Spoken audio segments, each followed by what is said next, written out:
गहूचं पीठ जर जाड दळलेलं असलं तर चपाती कडक होते, अजिबात मऊसूत चपाती होत नाही. किंवा काही वेळेस गहूच्या पिठाला अजिबात वाक नसतो, अशा वेळेस चपात्या करताना तुटतात सुद्धा आणि त्यासुद्धा चपात्या मऊसूत होत नाहीत. तर इथे गहूचं पीठ एकदम मऊसूत करण्याची एक ट्रिक आपण बघणार आहोत किंवा एक जुनी पद्धत बघणार आहोत.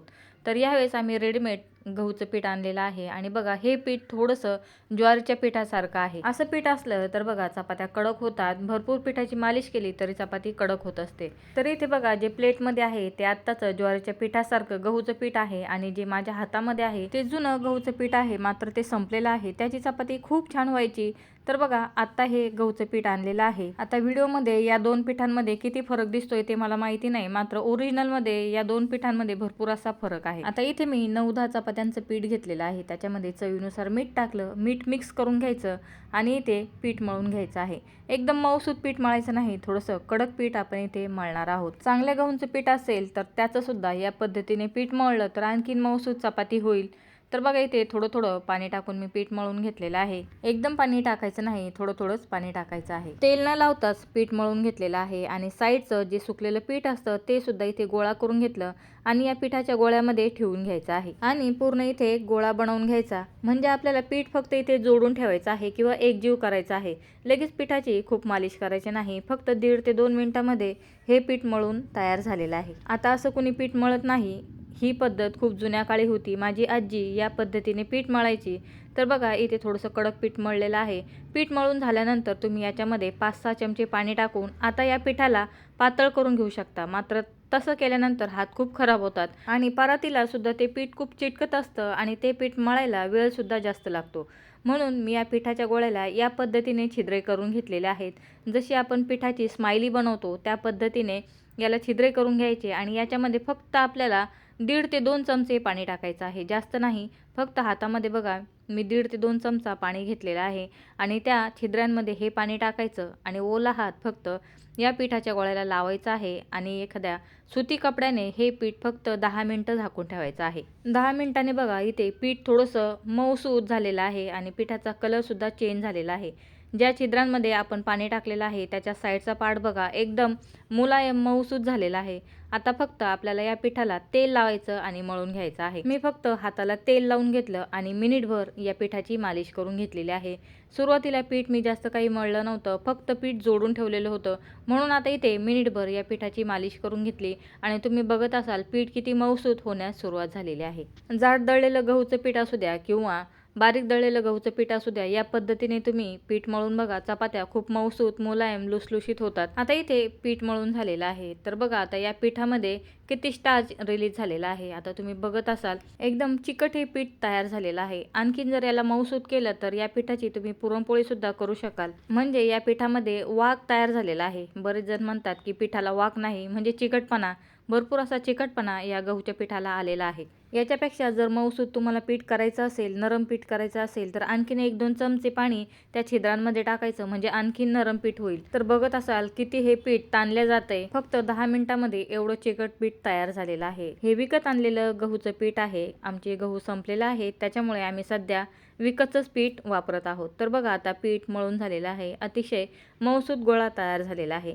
ज्यावेळेस आपण सुरुवातीला पीठ जोडून ठेवलं त्यावेळेस आपल्या पिठाचं टेक्स्चर या पद्धतीने होतं बघा. आता या पद्धतीचं झालेलं आहे. बऱ्याच वेळेस आपण गिरणीमधून पीठ दळून आणतो आणि ते जर जाड दळून दिलेले असेल तर तुम्ही या पद्धतीने पीठ मळून बघा, एकदम मऊसूत चपात्या बनतील. तर चला इथे एक गोळा घेतलेला आहे आणि नेहमी आपण घरामध्ये चपाती बनवतो तशीच चपाती इथे बनवून घ्यायची आहे. तर तुम्ही पिठाचा गोळा बघत असाल एकदम मऊ असं पीठ झालेलं आहे. बऱ्याच वेळेस गहूच्या पिठाला वाक नसतो किंवा बऱ्याच जणांच्या चपात्या मोडतात किंवा सुकलेल्या गहूंचं पीठ त्यांच्या सुद्धा चपात्या चांगल्या होत नाहीत. तर बघा इथे आता मी चपातीला तेल लावून घेतलेलं आहे. बरेच जण याच्या आतमध्ये पीठ टाकतात. तशी जरी चपाती केली तर तशी सुद्धा चपाती छान होते. मी इथे नेहमी घरामध्ये जशी चपाती बनवलेली आहे तशीच इथे बनवत आहे. आता इथे मी तेल लावून त्रिकोण करून घेतलेला आहे. तुम्हाला जमत नसेल तर 2 छोटे छोटे गोळे घेऊन त्याच्या आतमध्ये तेल लावून ते सुद्धा लाटून घेतले तरी सुद्धा चपाती फुगणार आहे. तर बघा चपातीला खूप पीठ लावायचं नाही. खूप पीठ लावल्यानंतर सुद्धा चपाती कडक होत असते. आता आपण नेहमी चपाती बनवतो तशी चपाती बनवून घ्यायची आहे. बघत असाल आपण जसं लाटणं फिरवू तसं पीठ इथे स्ट्रेच होत आहे, पटापट स्प्रेड होत आहे आणि चपातीचा कलर बघून तुम्हाला समजत असेल की पीठ किती मऊसूत झालेला आहे आणि चपातीला कलरसुद्धा किती छान आलेला आहे. बराच वेळेस बघा रेशनचं गहू जर असले तर त्याच्यासुद्धा चपात्या कडक होतात, तर रेशनचे गहू असतील तर त्याचंसुद्धा पीठ या पद्धतीने मळून बघा चपाती हमखास मऊसूत होणार आहे. तर बघा मी इतपत पातळ चपाती लाटून घेतलेली आहे. फक्त चपाती शेकताना गरम तव्यावरती शेकायची. आता हा तवा घासलेला आहे त्याच्यामुळे त्याला चपाती चिटकण्याची शक्यता आहे, म्हणून मी ते थोड्याशा पिठाला तेल लावलं आणि तो तेलाचा गोळा या तव्यावरती फिरवलेला आहे, म्हणजे चपाती तव्याला चिटकणार नाही. फक्त चपाती शेकताना भाजताना चांगल्या गरमागरम तव्यावरती भाजायची, म्हणजे चपाती मऊसूत होते. जर चपाती कमी गरम तव्यावरती भाजली तर चपाती फुगेल, मात्र ती चपाती नंतर कडक होत असते. तर बघा आता इथे तवा चांगला गरम होता त्याच्यामुळे चपाती लगेच फुगायला सुरुवात झालेली आहे. आता चपातीला पलटी केल्यानंतर चपातीचा जो खालचा भाग आहे त्याला चांगलं भाजून घ्यायचं आणि नंतर चपातीला पलटी करायचं, म्हणजे चपाती आणखीन फुगते. चपाती कशी भाजायची याचा सुद्धा व्हिडिओ आपल्या चॅनलवरती आहे, त्याची सुद्धा लिंक इथे डिस्क्रिप्शन बॉक्समध्ये दिलेली आहे. त्याच्यामध्ये सुद्धा पीठ मळण्याची एक वेगळी पद्धत आहे, तो व्हिडिओ सुद्धा तुम्ही जाऊन चेकआउट करू शकता. तर बघा अतिशय मऊसूत अशी ही चपाती झालेली आहे. मात्र या चपातीची वाफ मोबाईलला लागल्यामुळे मोबाईल गरम झाला आणि बंद झाला होता, म्हणून पुढचं तिथे शूट झालं नाही. आता त्याच्यामुळे मी इथे दुसरी चपाती दाखवत आहे. आता या गोळ्याला सुद्धा पीठ लावून लाटून घेतलं. लाटताना थोडंसं मोठं लाटायचं. ज्यांची चपाती तुटते किंवा पोळपाटाला चिटकते किंवा ज्यांना चपाती उचलता येत नाही ते या पद्धतीच्या रुमालावरती चपाती लाटू शकतात किंवा बटर पेपरवरती किंवा व्हाईट पेपरवरती चपाती लाटू शकतात, म्हणजे फक्त पेपरच्या खाली हात घालून आपल्याला चपाती उचलता येते आणि तव्यावरती टाकता येते. आता इथे मी थोडासा मोठा गोल लाटून घेतलेला आहे, त्याला तेल लावलं, आतमध्ये पीठ टाकायचं आणि आता आपण इथे फोल्ड केलेलं आहे. इथे सुद्धा चांगलं तेल लावायचं, याच्यावरती सुद्धा थोडंसं पीठ टाकायचं आणि नंतर हा अर्धा गोल बंद करायचा आणि त्रिकोण करून घ्यायचा आहे. आता बघा या पद्धतीने जर तुम्ही चपाती केली तर चपाती खूप फुगते, मात्र हा त्रिकोण जर मोठा झाला तर काही जणांना गोल चपाती करता येत नाही. ज्यांना जमते त्यांनी या पद्धतीने एकदा नक्की चपाती करून बघा. असा त्रिकोण बनवून जर चपाती लाटली तर बघा ती चपाती खूप फुगते. नक्की एकदा ही पद्धत ट्राय करून बघा. तर चला आता ही सुद्धा चपाती लाटून घेत आहे. तुम्ही पिठाचं टेक्स्चर बघत असाल किती मऊसूत मुलायम आपलं पीठ झालेलं आहे. तर बघा गिरणीतून जाड दळून आलेलं गहूचं पीठ असो किंवा रेशनच्या गहूंचं पीठ असो, या पद्धतीने पीठ मळून बघा. तुमच्या चपात्यांमध्ये नक्की फरक पडेल आणि अतिशय मऊसूत अशा चपात्या बनतील.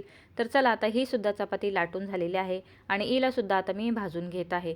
तर आणखी एक गोष्ट, मी इथे कॅरी बॅगमध्ये गहूचं पीठ ठेवत नाही. फक्त पिठांमधला फरक समजण्यासाठी ज्या पिशव्यांमध्ये पीठ आलेलं होतं त्याच पिशव्यांमध्ये मी पीठ इथे दाखवलेलं आहे. मी स्टीलच्या डब्यामध्येच पीठ ठेवत असते, नाहीतर इथे सुद्धा मला काहीतरी निगेटिव्ह कमेंट येण्याची शक्यता आहे, म्हणून मी हा पॉईंटसुद्धा इथे क्लिअर केलेला आहे. तर चला आता इथे ही सुद्धा चपाती फुगलेली आहे. हिला सुद्धा आता मी रुमालाने भाजून घेते. भाजताना काळजी घ्यायची, कारण की चपाती जर फुगली तर तिची वाफ हातावरती लागण्याची शक्यता असते, म्हणून चपाती पूर्ण फुगू द्यायची, नंतर त्यातली वाफ काढायची आणि नंतर तिला तेल लावून घ्यायचं आहे. आता पुन्हा सांगते, ज्यांना जमतं त्यांच्यासाठी नाही. ज्या नवीन मुली आहेत, नवीन लग्न झालेल्या मुली किंवा बॅचलर लोक किंवा जे नवीन स्वयंपाक करतात त्यांच्यासाठी मी ते सगळ्या बारीक सारीक टिप्स सांगण्याचा प्रयत्न केलेला आहे. तर बघत असाल अतिशय मऊसूत अशी ही चपाती झालेली आहे. हिला सुद्धा रुमालाने भाजून घेतलं आणि बाकीच्या लाटलेल्या चपात्या मी काही दाखवलं नाही. मी फक्त 4च चपात्या बनवलेल्या आहेत. बाकीच्या चपात्या मी नंतर करणार आहे. आता बाकीच्या चपात्या मी साईडला लाटून घेतलेल्या आहेत. इथे फक्त भाजताना दाखवते, नाहीतर व्हिडिओ खूप मोठे होतात. फक्त लाटताना चपात्या थोड्याशा पातळ लाटायच्या आणि गरमागरम तव्यावरती भाजायच्या आहेत, म्हणजे मऊसूत चपात्या होतात. नाहीतर पीठ कितीही मऊ असलं किंवा गहू कितीही चांगले असले, जर तुम्ही जाड चपाती केली आणि कमी गरम तव्यावरती चपाती भाजली तर ती चपाती कडकच होणार आहे. तर तुम्ही ते बघत असाल, आपण गहूच्या पिठावरती फक्त 1 ते 1.5 चमचा पाणी घातलेलं होतं.